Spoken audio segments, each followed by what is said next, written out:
Apakah kalian semua lupa bahwa yang kalian lawan itu adalah King Persib Bandung, sang peringkat nomor 1 yang sulit untuk dikalahkan? Apakah Matteo Kocijan juga harus out untuk musim depan? Deg-degan pisan bobotoh. Ia adalah satu kemenangan yang paling sulit yang pernah Persib Bandung lakukan di BRI Liga 1 musim sekarang. Tapi tentunya kita bersyukur dan siap untuk laga selanjutnya dengan full team. Mari kita bahas dari sudut pandang penikmat sepak bola, bukan pengamat sepak bola. Dari Sabang sampai Merauke, kita bersaudara.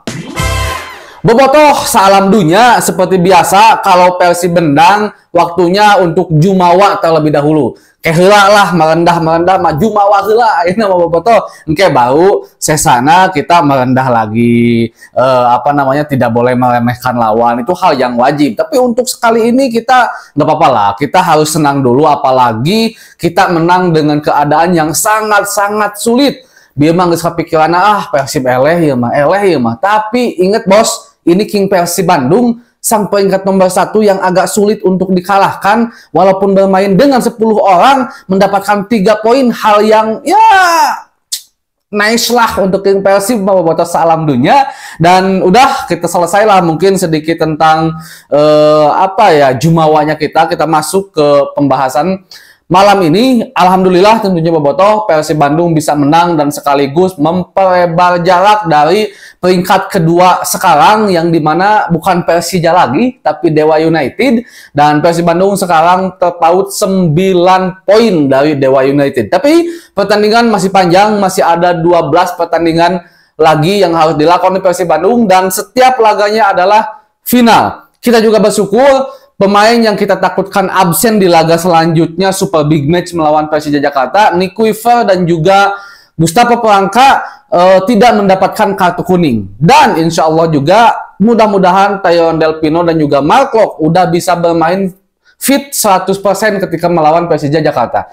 Kita berikan aplaus kepada semua pemain Persib Bandung, khususnya Adam Alis. Aduh, Adam Alis, ya udah dibahas di pertandingan-pertandingan sebelumnya. Kita memang sangat beruntung mendapatkan Adam Alis. Ini hal yang sangat jeli sekali sebenarnya dari Coach Bojan Hodak, walaupun ketika masa bursa transfer kita ada banyak selisih paham gitu lah, nah Persib loba mau pemain tenuki, tapi terbukti efektif mendatangkan seorang Gervane, mendatangkan seorang Kocijan, menyaga di kartu merah, berlarut-larut dalam keadaan satu hal yang kurang baik. Guys lah, masalah Kocijan mah kita selesaikan, dan Persibnya juga udah menang, membawa Adam Alis.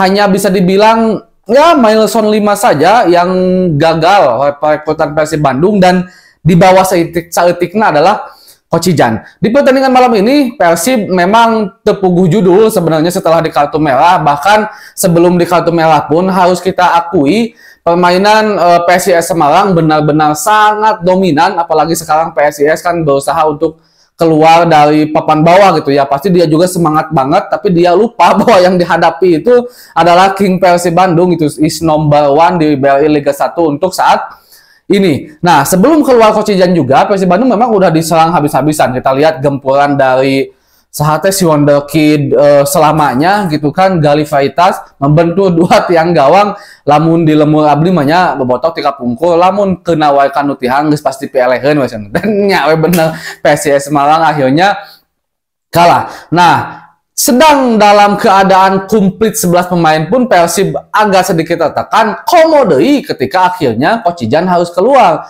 Ini semakin berat bagi Persib Bandung, bahkan saya juga emosi, sempat komentar di Instagram Persib Bandung, aduh Kocijan kenapa nggak berpikir tim, kenapa nggak belajar dari kesalahan dan segala macamnya. Tapi alhamdulillah Persib Bandung bermain sangat kompak. Nu untung nadei bobotoh, nu untung nadei non pemain PSIS Semarang. Penyerangnya sih gak si milestone 5 KB gitu kan. Terjelas tujuan oge long ball, walaupun itu juga sering dirasakan oleh Persib Bandung, karena memang kadang-kadang kalau kita memiliki lawan yang dimana blockingnya itu benar-benar rapat dan middle, super middle block sekali, itu memang susah untuk ditembus walaupun hanya dengan 10 orang. Makanya salah satu opsinya long ball lagi, apalagi ngejar kedudukan. Kesabaran itu benar-benar teruji. Dan tentunya pergantian dari Coach Bojan Hodak memasukkan David, Hen, Rian Kurnia, bahkan terakhir Ahmad Agung, terbukti adalah kejeniusan seorang Bojan yang lagi-lagi selalu kita katakan udah jauh-jauh hari, udah dari konten-konten saya kalau Coach Bojan Hodak memiliki intuisi yang sangat luar biasa. Ada beberapa tentu yang harus kita kritik, salah satunya Kevin Ray Mendoza yang beberapa kali selalu salah perhitungan untuk memotong bola, yang sebenarnya ini udah sempat saya bahas dari sejak dulu.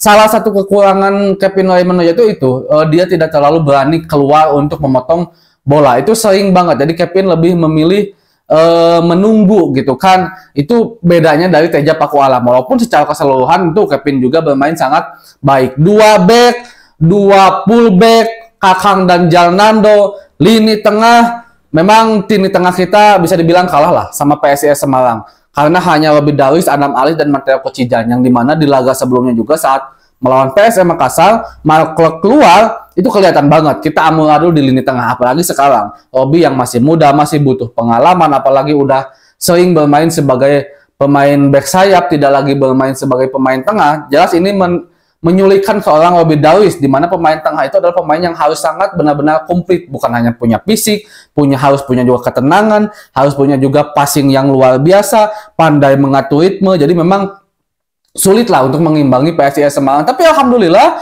bukan keberuntungan ya, takdir masih menyertai Persib Bandung dan mudah-mudahan sampai akhir, sampai kita bisa juara. Ini hal yang tentunya menjadi modal yang sangat baik bagi Persib Bandung agar bisa melakoni laga selanjutnya dengan luar biasa. Karena insya Allah mudah-mudahan laga selanjutnya full tim. Kalau yang pemain-pemain yang tadi insya Allah akan bermain, tinggal kita nanti lihat aja keadaan up to date antara Mark Klok dan juga Tyron Delpino. Apakah dia bisa bermain saat melawan Persija Jakarta atau enggak? Tapi saya yakini bisa bermain karena tujuannya mengistirahatkan Mark Klok khususnya, karena kalau Delpino kan demam. Mark Klok yang sebenarnya udah sembuh, udah bisa bermain tapi belum bisa 100%. Tapi Bojan Hodak memutuskan untuk tidak mengambilnya, tapi mengistirahatkannya karena untuk menyimpan saat laga melawan Persija Jakarta. Termasuk menyimpan Edo Febriansyah. Ini kemungkinan adalah tujuan agar Edo benar-benar fit ketika melawan Persija Jakarta nantinya. Sekali lagi Bobotoh, ini tentu hal yang harus kita syukuri. Kita tidak bisa berbicara banyak dulu tentang skema permainan Persib Bandung karena memang ada hal yang memang berubah skemanya setelah Coach Jan keluar. Tapi intinya jika kita nilai setelah itu semuanya bagus. Gervane mampu bertahan, mampu berusaha memaksimalkan walaupun dia kelihatan memang belum bisa bermain 90 menit full ya, fisiknya belum kuat. Itu juga alasan kenapa Gervane di beberapa pertandingan terakhir masuk di menit ke berapa gitu kan, menit kesekian atau di babak kedua, karena dia belum bisa bermain full 90 menit. Tapi selama dia bermain cukup bagus, bisa dibilang Cio Alves juga sama, Beckham Putra juga sama, Robby Darwis juga bisa dibilang cukup disiplin, khususnya setelah tragedi kartu merah. Persib Bandung benar-benar sangat disiplin. Mereka terstruktur, perpindahan posisi dari serangan PSIS kiri ke kanan, kanan ke kiri, ke tengah, itu benar-benar rapi sekali sehingga membuat para pemain PSIS Semarang frustrasi dan 3 poin. Mudah-mudahan buat salam dunia ini bisa bertahan sampai akhir, kita bisa menang juga melawan Persija Jakarta, dan tentunya ya tidak ada lagi. Puncak dari sebuah kemenangan adalah back to back juara. Wilujeng damel enjing dengan senyum yang ceria dan tidur nyenyak, Bobotoh. Segitu dulu untuk pembahasan hari ini. Assalamualaikum.